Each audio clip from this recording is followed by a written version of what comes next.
আসসালামু আলাইকুম। Hi everyone. সবাইকে সরিষা ফুলের শুভেচ্ছা। চলে আসলাম নতুন একটা ভিডিও নিয়ে।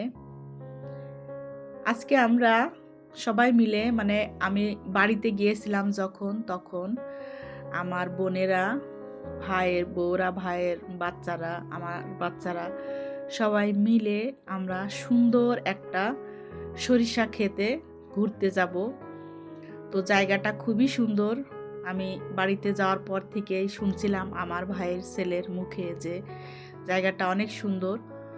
তো চলে আসলাম আমরা সেই সরিষা ক্ষেত দেখার জন্য। তো আসার সময় রাস্তাটা অনেক বেশি সুন্দর ছিল। তো আমরা সবাই মিলে অটোরিকশা করে চলে এসেছি সরিষা ক্ষেত দেখার জন্য। তো এসে আমরা যে মূল বলতে পুরা মাঠ জুড়ে শুধু সরিষা ক্ষেত, এত সুন্দর দেখতে, আর মাঝখান দিয়ে রাস্তাটাও বেশ সুন্দর। তো আমরা এই মানে সুন্দর যে সরিষা ক্ষেত তো দেখতে সুন্দর, আর এই সরিষা ক্ষেতের যে ঘ্রাণটা, ফুলের যে ঘ্রাণটা, সেটাও অনেক বেশি সুন্দর। আর পাশে আবার এই সরিষা থেকেই মধু চাষ হচ্ছিল, সেটা আমরা একটু ভিডিও নিয়েছিলাম।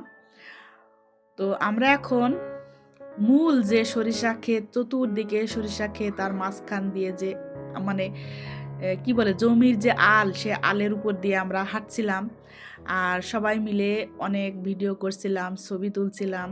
এখানে অনেক সুন্দর সুন্দর ছবি উঠছে, আমরা যে ছবিগুলো তুলেছিলাম অনেক সুন্দর হয়েছিল, ভিডিও করেছিলাম অনেক। তো সেগুলোই আর কি আমি আপনাদের সাথে শেয়ার করছি, যে আপনারাও দেখেন যে আল্লাহর কি নিয়ামত, কত সুন্দর মাশাআল্লাহ দেখতে।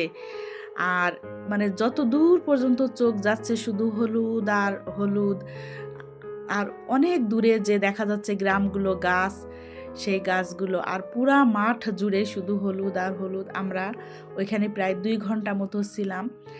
তো পরন্ত বিকাল পর্যন্ত আমরা ছিলাম। আর এই জায়গাটা হলো নারকেলবাড়িয়া, তারপরে কাশবাড়িয়া পার হয়েই মিয়াকুণ্ড গ্রামে। তো আমরা অনেক ঘোরাঘুরি করলাম, ঘোরাঘুরি করে আমরা আবার অটোরিকশা করে সবাই মিলে ফিরে আসলাম। তো আজকে ভিডিওটা এই পর্যন্তই থাকলো আপনাদের জন্য। আমার কাছে অনেক বেশি ভালো লেগেছে, তাই আপনাদের মাঝে শেয়ার করলাম। আপনারা যারা ঝিনাইদহতে আছেন, ঘুরতে যাবেন।